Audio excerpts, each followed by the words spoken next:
All right, let's begin, people. Let's remember to start where they are, not where we want them to be.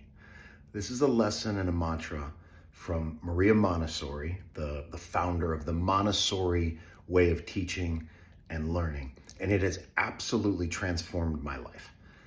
For better or worse, I've been the bull in the china shop where I walk into the room and I just kind of assume people get it or get me. Usually I'm the one that's wrong, or they understand what we're talking about, or they've had experience in different things. And the truth is, you can't judge books by its cover, and you can't walk into a room and be effective if you just presume everybody's where you are.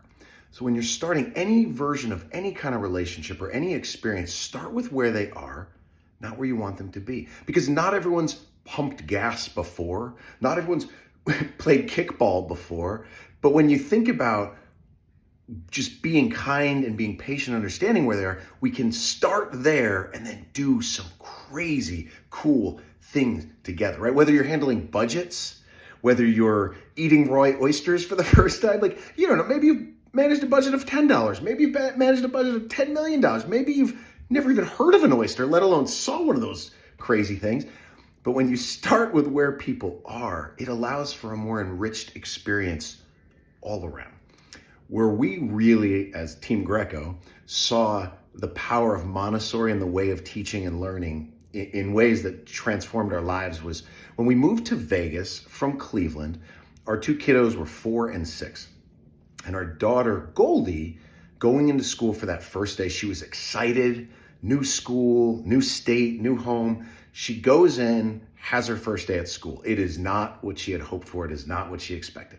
The next day we go to school, and it's one of those, and parents can relate to this, and maybe some younger people can remember this in their own lives. She wouldn't let go of your hand. You walked her to the school, and you're like, all right, see you, Goldie, we're going to drop you off.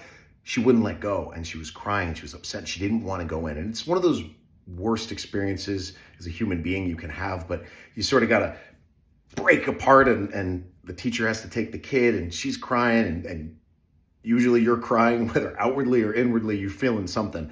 And it just never hit well for us. We didn't like the way it felt, and we decided we needed to make a change. And so we went to this new school, Innovation Academy in Las Vegas. And the minute we walked in there, it was kind of that, the heck yes, heck no moments. It was a heck yes.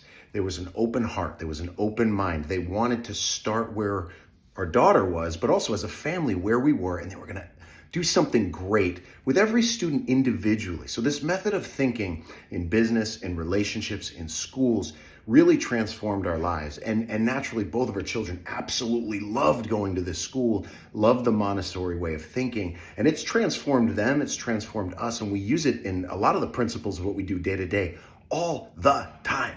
So wherever you're trying to create happy, start with where they are, and then together, go and go and go and do something amazing in creating happy with where you want to be. Thanks for watching.